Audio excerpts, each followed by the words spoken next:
సంవత్సరం తిరగకుండానే పండంటి చేతిలో పెట్టాలని కోరుకుంటున్నాను. పెడతా నీకు నీ కొడుక్కి అందరికీ సరిపెడతానుగా. ఇప్పుడు మీరు మీ తల్లుల దగ్గర ఆశీర్వాదం తీసుకోండి, వెళ్ళండి. చల్లగా ఉండు బిడ్డ. లే బిడ్డ, కొత్త జీవితాన్ని మొదలు పెడుతున్నావు. జీవితం విలువ, ప్రేమ విలువ తెలుసుకుని అందరితోనూ సంతోషంగా ఉండు. మంచి కోడలిగా, మంచి భార్యగా పేరు తెచ్చుకోవాలి. Okay mummy. పిల్ల పాపలతో నువ్వు చల్లగా ఉండాలి బిడ్డ. పదండి. పిల్లల జీవితాలు మొదలవుతున్నాయి. హ్యాపీ మూమెంట్ లో ఆనందపడాలి కానీ అలా బాధపడకూడదు. ఓ బిడ్డ, తీసుకెళ్ళండమ్మా. పదమ్మా. వెళ్ళవే పిల్ల, మీ ఆయన ఎదురు చూస్తూ ఉంటాడు. జాగ్రత్తమ్మా, జాగ్రత్త. అక్కకేమో ఈరోజు ఫస్ట్ నైట్ అంట. లోపలికి వెళ్దామంటే ఆ ఇందుమతి ఏదో ఒకటి అంటుంది. బావగారిని చూద్దామంటే కుదరడం లేదు. ఈ రోజు నేను భోజనం చేయను. నేను అలిగాను. నన్ను ఎవరైనా వచ్చి పిలిచే వరకు నేను ఇక్కడే ఉంటాను. ఉయ్యాలొగుతాను. ఎక్కడికి బయలుదేరారు? జ్యోతి, మేమింక ఇంటికి వెళ్ళాలి. అప్పుడేనా? ఈ రాత్రికుండి ఉదయమే వెళ్దురుగాని. లేదండి, మేం బయలుదేరతాం. మీరు మా కొడుకుల్ని జాగ్రత్తగా చూసుకోండి. మా మనవరాళ్ల చేతుల్లో పెట్టాం కదా, వాళ్లే జాగ్రత్తగా చూసుకుంటారు. ఆ నమ్మకంతోనే వదిలేసి వెళ్తున్నాం. పద్మమ్మకు కూడా ఒక మాట చెప్పండి.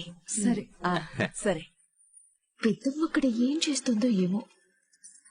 Hello little princess. శోభనం అనగానే పాల గ్లాస్ తో ఎగేసుకుంటూ రూమ్ లోకి వచ్చేసావేంటి? శోభనం చేసుకుందామని. నీ నోటు నుంచి ఈ మాట నేను ఎక్స్పెక్ట్ చేయలేదే. ఏం చేయను, మా పెద్దమ్మ నన్ను కమిట్ అవ్వమంది కాబట్టి నేను నటించాల్సి వస్తుంది. మాట్లాడవే. నేను మారిపోయాను చేతు, మంచి మనిషిగా మారిపోయాను. నువ్వు కోరుకున్న మనిషిగా మారిపోయాను. ఈ పద్మం ఎక్కడికి వెళ్ళింది? వీళ్ళిద్దరూ మీటింగ్ పెట్టుకున్నారు. అరే, గిట్లా పడిపోయింది ఏంది ఇది? పద్మం వచ్చేసింది. కానీ ఇప్పుడు నేను ఎలా ఈ శోభనాన్ని ఆపాలి? ఏం చేస్తే ఆగుతుంది?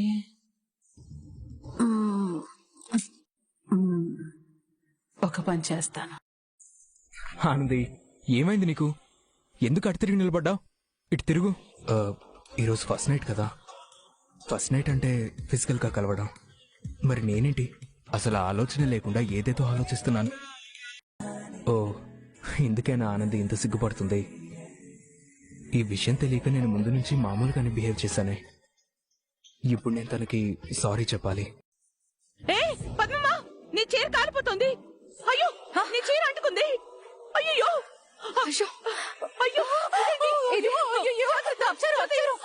పద్మ చీర కాలిపోయింది. గుడ్డే, అయ్యో గుడ్డే.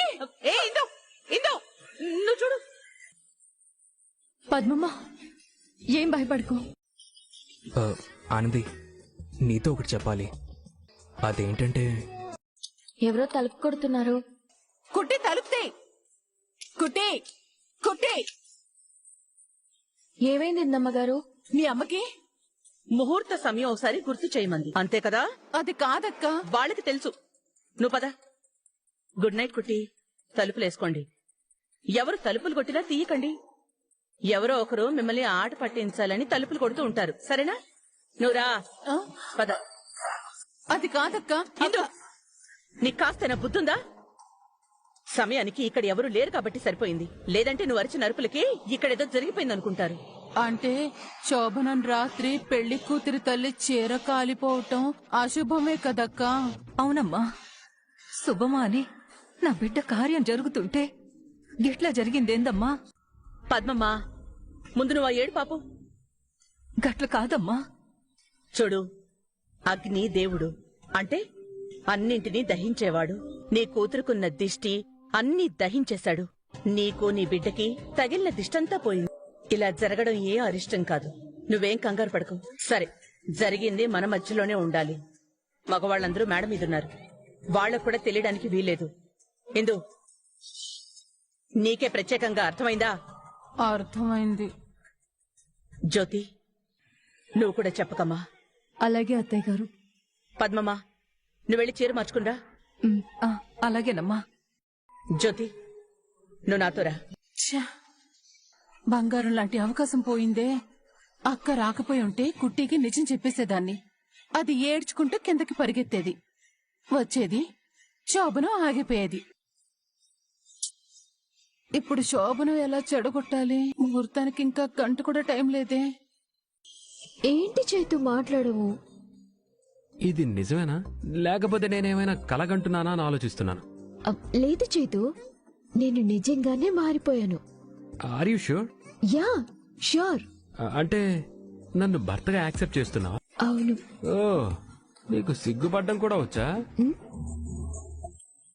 మనసులో ప్రేమ ఉప్పొంగినప్పుడు ఇలాగే సిగ్గొస్తుంది. ఆ? ఏం పొంగినప్పుడు? ప్రేమ ఉప్పొంగినప్పుడు. ఎవరి మీద? నీ మీదే. అంటే నువ్వు శోభనానికి రెడీగా ఉన్నానంటావు? లేకపోతే గదిలోకి ఎందుకు వస్తాను? అంటే మన మధ్య జరిగిన గొడవలన్నీ మర్చిపోయాను. నా మీదున్న కోపం వదిలేశాను. నేను చేసిన మోసం క్షమించేశాను. బాగానే ప్రిపేర్ అయ్యావు. ఇది ప్రిపరేషన్ కాదు, రియలైజేషన్. సడన్ గా ఎందుకు వచ్చిందో? నా కారణంగా ఎవ్వరూ బాధపడకూడదు అనిపించింది. ఇంకా నువ్వు కోరుకున్న విధంగా ఉండాలి అనిపించింది. ఇది డైజెస్ట్ చేసుకోవడం నా వల్ల కాదు. నేను మారిపోయానంటే నువ్వెందుకు నమ్మలేకపోతున్నావు? ఏదో ప్రేమించాను, పెళ్లి చేసుకున్నాను. తప్పు చేశాను కాబట్టి పనిష్మెంట్ ఇచ్చావు. ఇప్పుడు నా తప్పుని నేను తెలుసుకున్నాను. నీకు సారీ చెప్పి ఈ రోజు నుంచి హస్బెండ్ అండ్ వైఫ్ లాగా ఉందామని చెప్పాలని అనుకుంటున్నాను.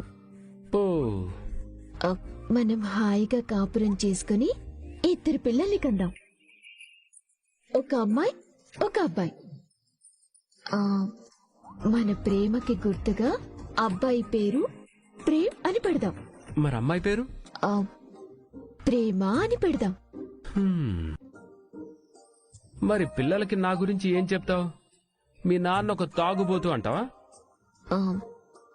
సారీ చైతు, అవన్నీ ఏదో కోపంలో చేశాను. ఇప్పుడు నువ్వు పూర్తిగా మారిపోయానంటావు. నిన్ను నమ్మించాలంటే ఏం చేయాలో చెప్పు.